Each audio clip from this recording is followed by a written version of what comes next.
Do you know what's allowed you to be undefeated in the Big East? Do you think what's the biggest key? Like Jim was saying in here before that everybody keeps getting close to you for like 3 quarters or a quarter, but you just always kind of find a way to pull it out. I think we get players that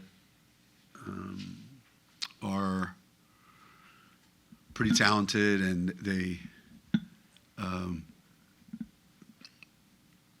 they know how to play in some of these situations.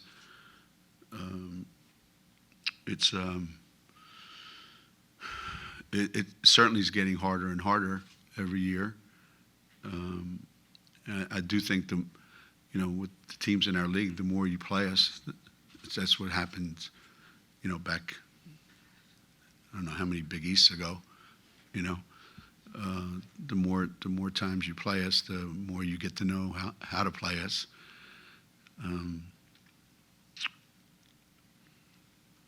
I just think we have a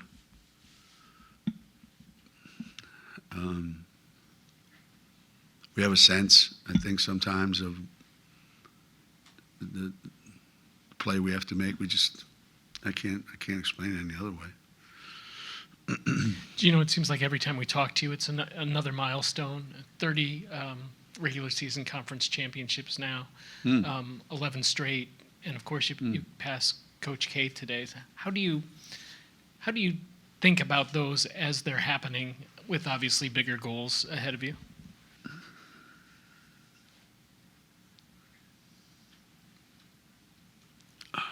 Are you asking me that because of my happy, contented look on the sidelines for most of the game? Right? My reflecting on my great career and basking in all the adulation that I get, didn't I look like that on the sideline? I think you're so fixated on winning games, winning the next game, and I think earlier in my career, to be honest with you, as things were happening that were very significant, they impacted me a lot more. It's strange to say that, but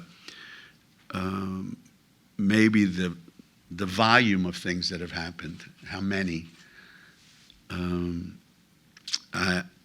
just kind of take it. I don't want to say take it for granted, because that's a bad word, but everything I just take it in stride. It's hard to say. It really is hard to say, except that you're so fixated on winning that you don't. And the other thing that's not good is you're constantly being reminded every game of how many things your team is not good at. So in that moment, or in the moments at practice, you really aren't thinking, we have over 1,000 wins, we have 1,200 wins, and it never enters your mind, because you're just so fixated on the things you have to fix, the things you have to correct, and I'm sure there'll be a time, when this summer or next summer, whenever it is, when you think back and it'll really have a huge impact on you. But I don't. I really try not to dwell on it mostly. Geno, can you just talk about Paige's ability to kind of take over a game, even when she struggles early on or isn't playing with the right amount of aggressiveness? She can just come out in the second half and take control. I thought today was one of our more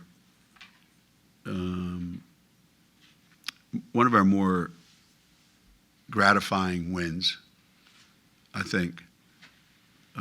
I felt like after yesterday's practice, I could tell that we looked a little bit drained. We looked tired. We looked mentally and physically tired. And, this is what happens at this time of the year. If you remember last year, the Marquette game, the St. John's game, where you just run out of juice there for a while, and you got to regroup.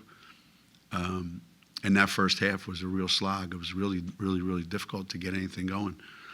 And it was everybody on our team. It wasn't like one individual. And you could feel it, just like a cloud hanging over us.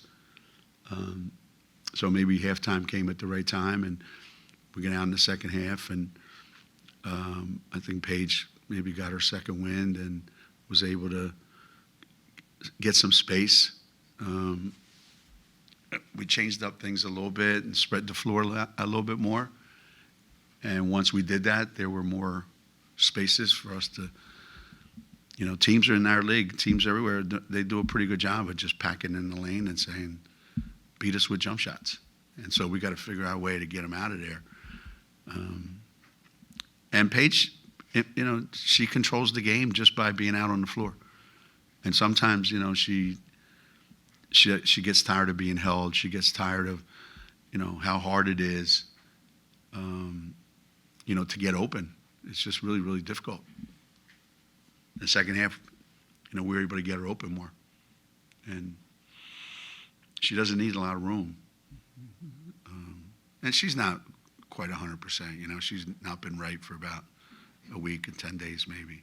So this week coming up, where we have off all week from games, it's coming at the perfect time for us.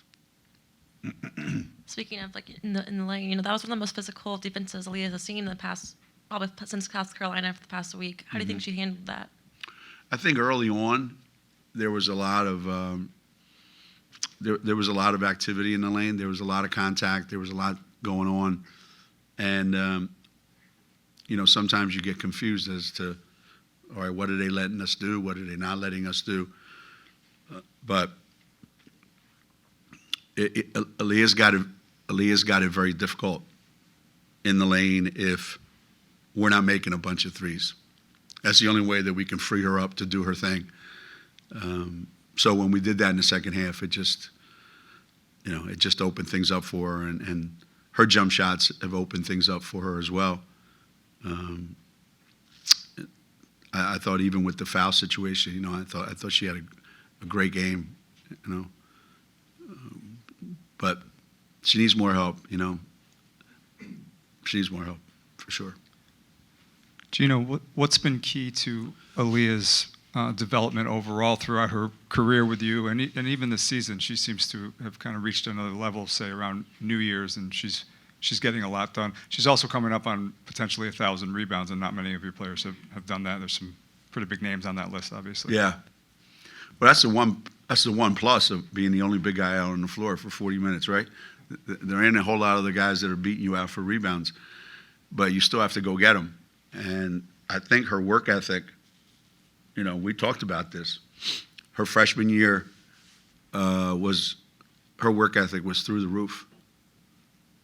She came off the bench and changed the game. And her sophomore year, she'd be the first to admit it was a real struggle for her coming off the Olympics, And last year, I think she started to find something. She found something, and except for the month of February, she was at a real high All-American level. And it's just carried over to this season. How hard she's worked in the gym, how much time she spent, and I think she's really locked in. We practiced, I don't know if it was the day before yesterday, and I hadn't seen her that locked in a long time. I mean, she's locked in, but she was really locked in. So I think mentally she's in a different place, and I think you have to add something every year to your game, and the jump shots now are the latest thing to add. Geno, Paige has played about as many games as she's had in a season through in college or in high school. How would you compare freshman Paige to senior Paige, where she is now during the season? And how do you try to, you mentioned her being drained, how do you try to get her through these next, however, 9, 10, 12 games, however many are left, that she's playing at a peak level? I think the same goes for Paige that goes for Aaliyah. You have to rely on getting some help. I think freshman year Paige, Liv and Kristen and Avina, they're juniors at the time, and they contributed a lot. So Paige was an unknown product at the time. How good she's going to be in college. So she just took everything by storm because she was able to, play off of those guys. And it's gotten harder and harder for her every year since, with the injuries and with the way people play her. I've said this, I guess she's probably the most misofficiated great player in America today, in terms of, getting the benefit of the doubt sometimes.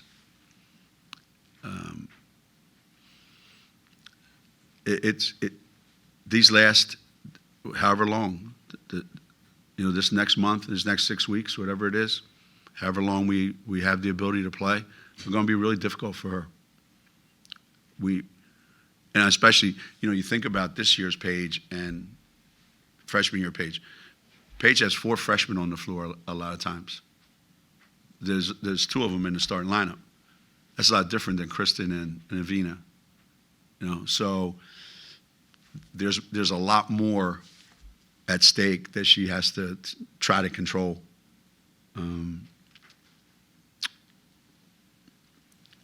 She's a better player now than she was then.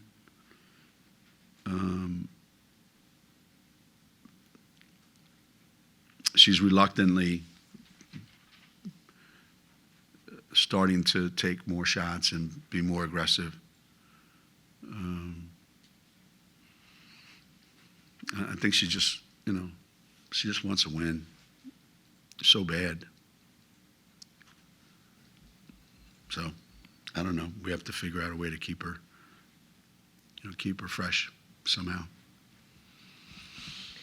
Geno, when you're talking about the freshmen on the floor alongside Paige and having to rely more on them and the grind of February, how have you tried to make sure that those young players stay fresh and engaged and not too high, not too low sort of thing? They've played so many minutes this year, way, way more than they ever imagined that they would play coming in. And normally we can have a rotation that gives them some breathers. Today wasn't one of those days, unfortunately. If we get in foul trouble, if a couple of our guys get in foul trouble, that really puts a lot of pressure on everybody else, because we can't go to our rotation.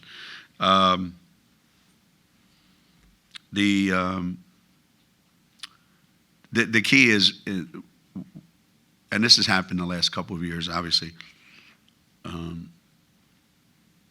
we find ourselves doing less and less at practice to not have them out there real long. So sometimes things don't get taught or don't become part of your learning. So that's a downside of having to rest people. But I think KK and Ash, given the situations they were thrown into, they've been lifesavers. I don't know where we'd be, without those 2. And you're going to have great moments and you're going to have bad moments, but their great moments are way, way, way more than their bad moments. But same thing, we have to find a way to mentally give them breaks, not so much physically.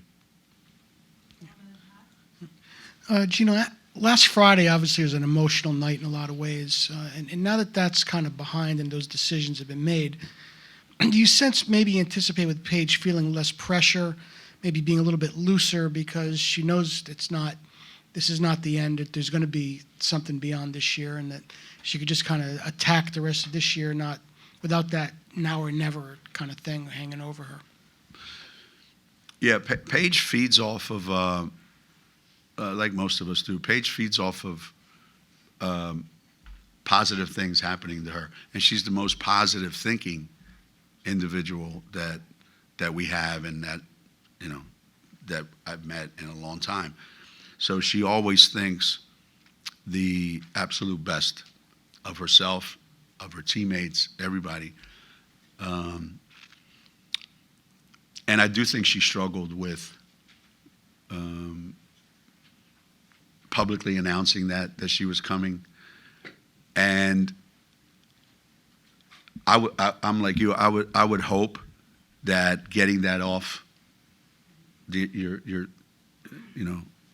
off your plate now allows you to just go and play. The only problem is, for the last 2 weeks, I think she's been in a little bit of a shooting slump. And she thinks she should make every single shot. So when she misses, she gets angry. Like, you're not allowed to miss. And then I get mad at her, and then she gets mad at me for getting mad at her. So she's such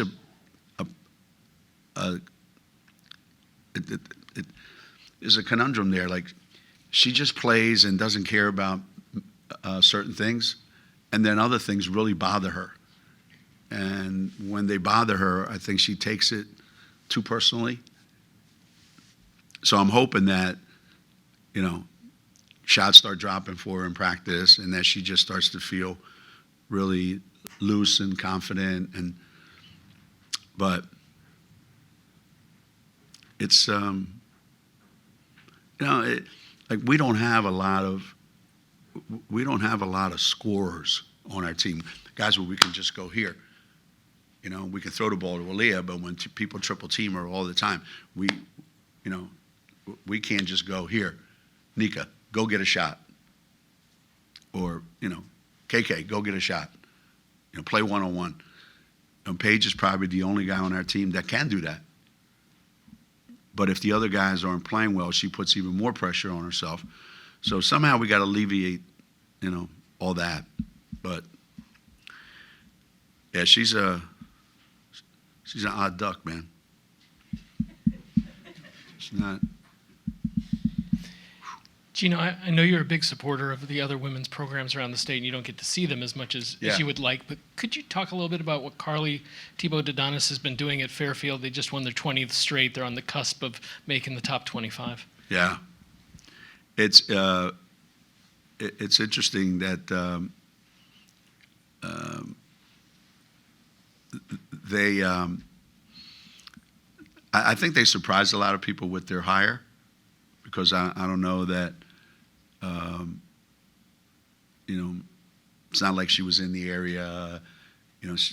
She had been Mississippi State and Minnesota, and she'd been a lot of different places. So maybe a lot of people didn't really know how good a coach she is, or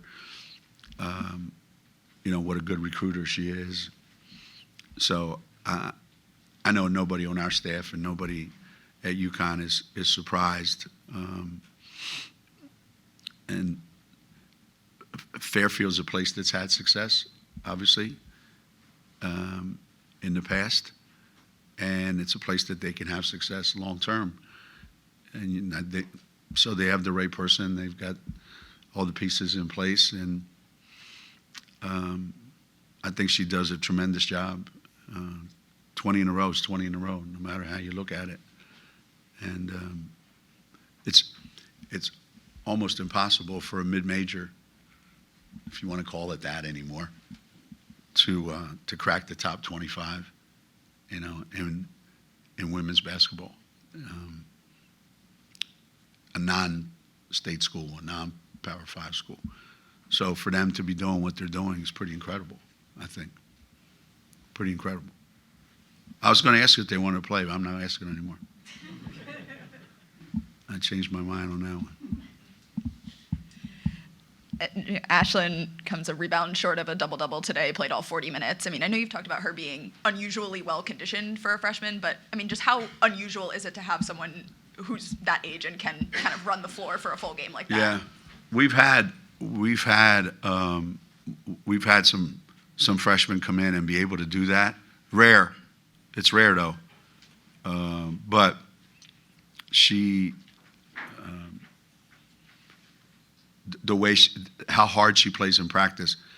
I mean, in the game, the way you see her playing a game, it's like that every single drill with her. She's a lot like AZ.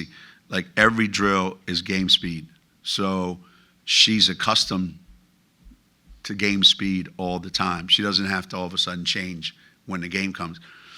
And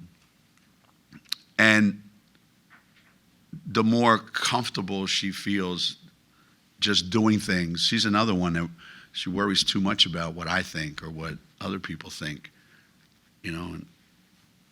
And the more she just gets, like, the more she lets go of that and just plays, that there's a lot in her, and she's competitive, and you tell her something and she does it. You know, you tell her something and she does it. You know, we talked a lot about our guards got to rebound. We have to offensive rebound more. You know, we can't just let Aaliyah be down there by herself. And she takes that to heart, you know, and she starts rebounding more. I don't know if the Georgetown game when she got a steal and a layup, was like Christmas in February. Like, she's, for as tough-nosed, hard-nosed kid that she is, she's one of the most cautious kids I've ever met. And we're trying to get her to just be more adventurous out there, you know? Take chances, both on offense and defense. You coach kids like Ash, you start to appreciate kids that have a passion for the game. She's a lot like Nico in that respect. Geno, just with the conversation around the wins and the records and whatnot, just given the last few seasons and like this one being kind of another kind of one with hurdles, have you come to appreciate winning any differently just in light of all that? Yeah. I have. I'm probably like a lot of our fans. We made it look so easy. It was never easy, but we made it look so easy for so long that, yeah, you almost forget. You know, it's like going back to, for me now, it's like going back to the 80s and 90s where you had to, you had to play great, and you knew that, you know, every game that you won was special. You know me, I've always said the only thing worse than losing is winning all the time. You know, but I told the team today, yeah, I said this is one of the more gratifying, and we celebrate wins more now than we used to. Maybe if we had all 14 of our players, you know, maybe we would just, you know, be like we've always been here at UConn. But what we've gone through the last couple of years, yeah, you appreciate it way more, and you appreciate your players more. We had a kid visiting campus today, a high school kid, and we said, "What do you like about us?" And she said, "Well, I like that, you know, when you coach, you don't yell and scream and go crazy like some coaches do." So she was at the game today, and I saw her after the game. I said, "So how you feel now?" And I said, "I just wanted to make sure you saw the other side of me." But